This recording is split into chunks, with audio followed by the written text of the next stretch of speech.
So we finished claying the vehicle and getting it completely smooth, so all the contaminants are off, and now we're ready to move into polishing. So as I was going around, I'm kind of taking a close look at all the panels, and the rear deck here on the Bel Air seems to be about the best example of kind of what I would consider your average to maybe a little bit above average swirling. It's not really, really bad, but it's got some marks here and there.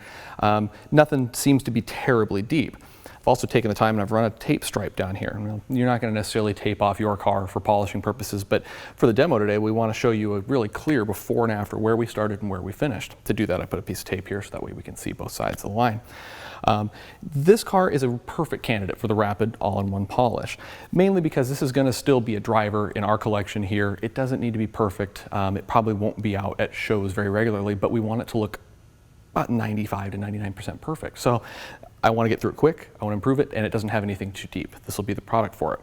I'm also choosing to use a Flex 3401 polisher. As we discussed in the earlier chapters about the different machine types, this is the one with the gear-driven rotation. This is actually the one that gets used here in the collection. You can tell it's seen its fair share of use. Very durable tools, very well made, built in Germany. We're a big fan of the Flex here at Surf City. So I'm going to go ahead and take that with one of our foam polishing pads. Now for the Rapid All-in-One, we do recommend that you use the orange or tangerine hydro foam pad.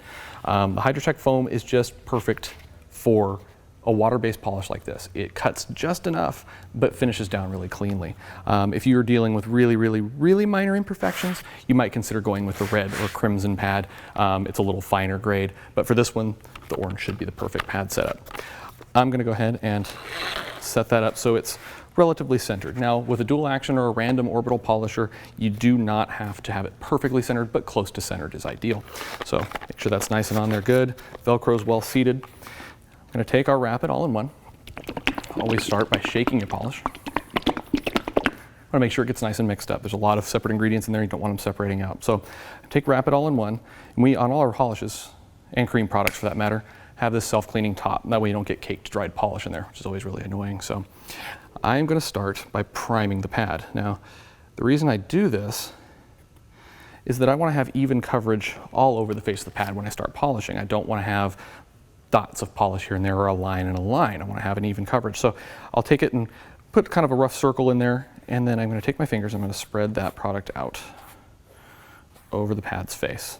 Now, I'm only going to do this when I'm starting. I'm not going to do this on every new panel, but to get started, I want to make sure that I have polish saturating the entire pad face, or as close to it as I can.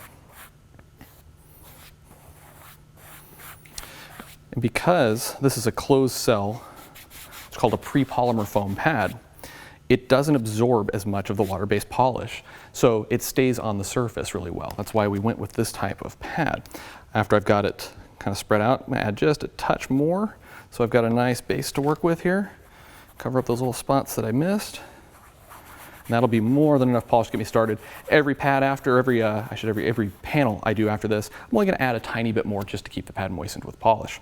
Now, with the Flex, I'm gonna work at speed setting 5. It's pretty much a sweet spot for this machine. I'm gonna throw the cord over my shoulder so I'm not dragging it across the back of the car. No sense in introducing damage while you're trying to fix other damage, right? I'm gonna start with the polisher on the car. You never start with it up here. You pull this trigger and there's polish in there, you're probably gonna end up with polish flung all over your face. Start with it, and because I've already spread it over the pad, I don't need to do anything with low speeds, I don't need to spread it around with the machine, it's already got it everywhere it needs to be. So speed setting 5. You'll notice also with the Flex, a nice piece of this is that you have a graduated trigger, so you can kind of feather your way into it. You don't just have to go wide open throttle right away. I'm gonna be working in a crosshatch pattern. I'm gonna work back and forth one way, I'm gonna go the other way, and I'm gonna work the polish until it's really clear and oily, and that's how I know it's done its job.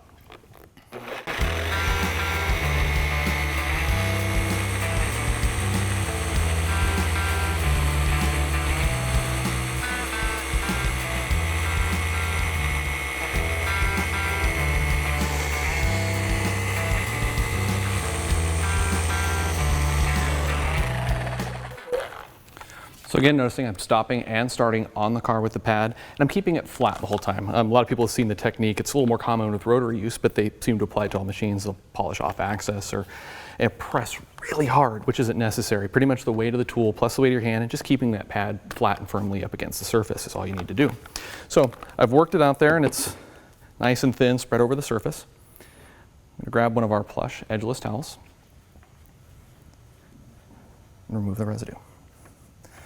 It should come off extremely easy. That's one of the actual best points of this rapid polish, is not only is it an easy way to fix a paint job and throw down wax at the same time, but it comes off very easy, so it minimizes the effort you have to put in.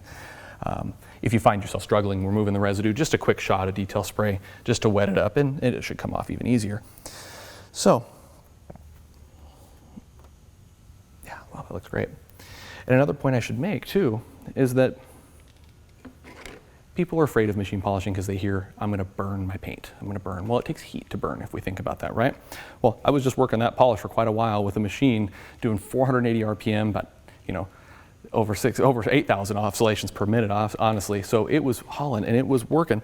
And I'm going to generate warmth, but I'm not going to generate enough heat to burn. So I've got my little trusty thermometer here. I'm going to take a reading on the surface. After all that, a whopping 95.5 degrees. Even if we want to read the spot that isn't been polished yet, the unpolished side is already at 83. A little warm out here in the garage today. So we've got a swing of about 12 degrees after all that. So if you're one of those people who've never machine polished before and you're afraid, oh, I'm going to burn my paint, well, there's your evidence. You're not going to generate enough heat, at least not with an oscillating tool, a dual action, or an orbital polisher to burn anything. That would take a rotary polisher and pretty neglectful or bad technique. But now that we've got all of the residue off of there, I can say with a lot of assuredness, and I'm going to even take and put additional light on this thing, that is a substantial improvement. That's great.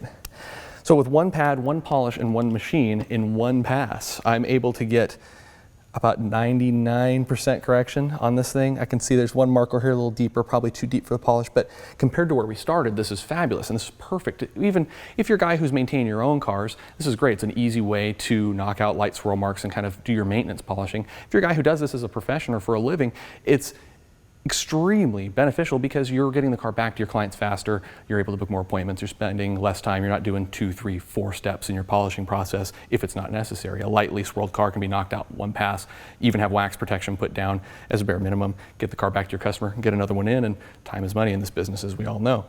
So I'm gonna peel back our tape line here and let you guys get in close and inspect this, since that's why we put that tape line down. We want to see the before on this side and the after on that, and I'm confident once you see what we were able to do with one pass, you're going to love Rapid All-in-One Polish.